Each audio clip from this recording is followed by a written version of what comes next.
Kubbaan miillaa ispoortii jaallatamaa fi hirmaachisaadha. Qalbii namoota hedduu hawwachuu kan danda'u, carraa hojii uumuudhaanis namoota baay'eef madda galii ta'es tajaajilaa jira. Gama biraatiin hawaasa addunyaa golee garaagaraa kan walitti fidu, aadaa, duudhaa fi eenyummaa hawaasa addunyaa diree tokko irratti kan namatti argisiisu, wiirtuu barnootaa guddaadhas. Ispoortiin kubbaa miillaa dirree jaalalli, tokkummaan, waltumsuu fi inni tokko isa kaaniif jifuu murteessaa ta'uu kan irratti mul'atu gosa ispoortii addaati. Haa ta'u malee yeroo dhiyoo as garuu dirreen kubbaa miillaa kaayyoo barbaadameef dhiisee kallattii jijjiirrachaa waan jiru fakkaata. Kilaboonni kubbaa miillaa Ingiliziif kanneen biroos dirree irratti eenyummaan garee sodomootaa caalaatti calaqqisu erga ta'anii bubbulaniiru. Alaabaa fi mallattooleen garee sodomootaa faayaa dirree kubbaa miillaa amma ta'anitti ilaalchiif barsiifatni isaanis dirree keessatti mumullachaa babal'achaas jiru. Dhaabbilee gurguddoo addunyaa kanaa ilaalchaaf gocha isaanii deeggaruudhaan moggaatti ba'an keessaa Pirimeer Liigiin Ingiliz isa tokkodha. Pirimeer Liigiin kun bara 2017 akka lakkoofsa faranjootaatti dhaabbata tola ooltummaa garee sodomotaa Stonewall yookaan dallaa dhagaa jedhamu waliin mallatteessee ture. Waliigaltee kana kan mallatteesse dursitoota Pirimeer Liigii Ingilizii fi hooggantoota olaanoo dhaabbata tola ooltummaa sodomotaa Stonewall jedhamuuti. Kaayyoon waliigaltee kanaa kilabootni Pirimeer Liigicha keessa jiran ilaalcha sodomummaa barjaa isaanii, alaabaa akkasumas eenyummaa isaanii dirree kubbaa miillaa irratti akka beeksisan gochuudha. Yeroo waliigaltee sana waliif mallatteessan sanatti hooggantuun olaantuu dhaabbata Stonewall Ruth Hunt kan jedhamtu kaayyoon dhaabbata isaanii ilaalcha sodomummaa beeksisuu akka ta'ee fi dirree kubbaa miillaaf gosa ispoortii kaan keessattis miseensota horachuu akka barbaadan dubbattee jirti. Waliigalteen kun injifannoo guddaadha. Addunyaa kubbaa miillaa keessatti dirree guddaa kana irrattis ija addunyaa hunda biratti of beeksisuun milkaa'ina hangafaatis jetteetti. Hoogganaan olaanaa Pirimeer Liigii Ingiliz yeroo sana waliigaltee kana fudhatan Riichaard Skudmoor jedhamu. Kubbaan miillaa eessattiyyuu kan nama hundumaa waan ta'eef kilaboonni keenya walqixxummaaf tokkummaa adda addummaa keessa jiru cimsuu irratti ni hojjetu jedhanis turan.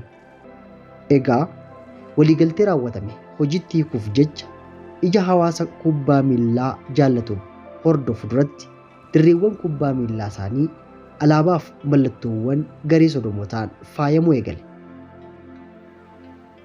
Kilaboonni Pirimeer Liigichaas loogoo isaanii fuula miidiyaalee hawaasaa irraa qaban gara halluu alaabaa sodomotaatiin dabaalutti naanna'an.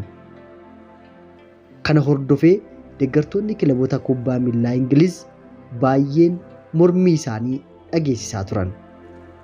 Yaada mormii isaaniis gola yaada miidiyaalee hawaasaa irratti dhangalaasaniiru. Yaadota mormii yeroo sana kennamaa turan keessaa The Guardian kan funaane sodomummaa nan morma jedhaa, Waaqayyo Addaamiif Hewaaniin uume malee Adamiif Lukaakuu miti, Maanchister Yuunaayitid osoo hin ta'in Ge'ister Yuunaayitid kan jedhaman yaadota 43,000 oltu funaaname.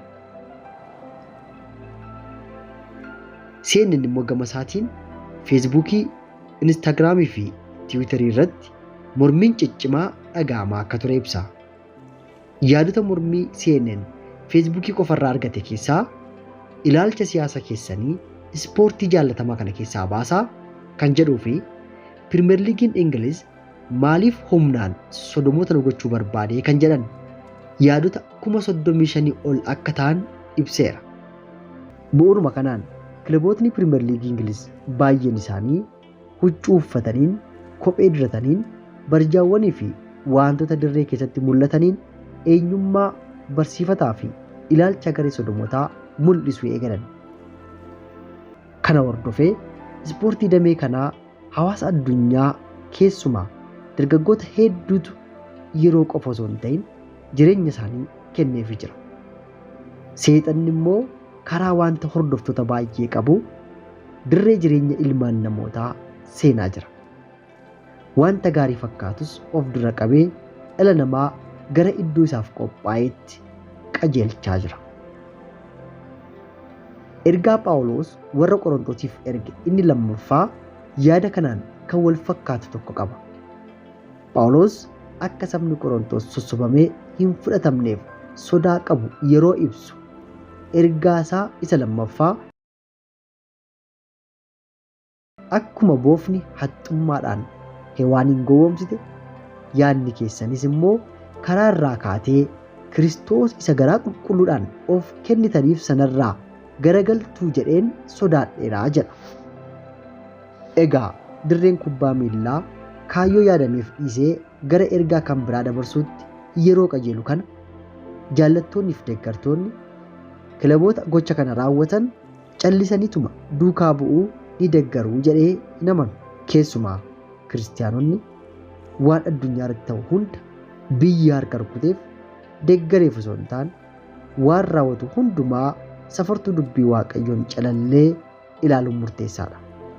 Kanaaf addunyaa keenya kan akka gugee garraamummaadhaan akka bofaa immoo haxxummaan ilaaluun baay'ee gaariidha. Mootummaan waaqayyoo dhiyaateeraa. Yesuus Kiristoosis deebi'ee dhufa.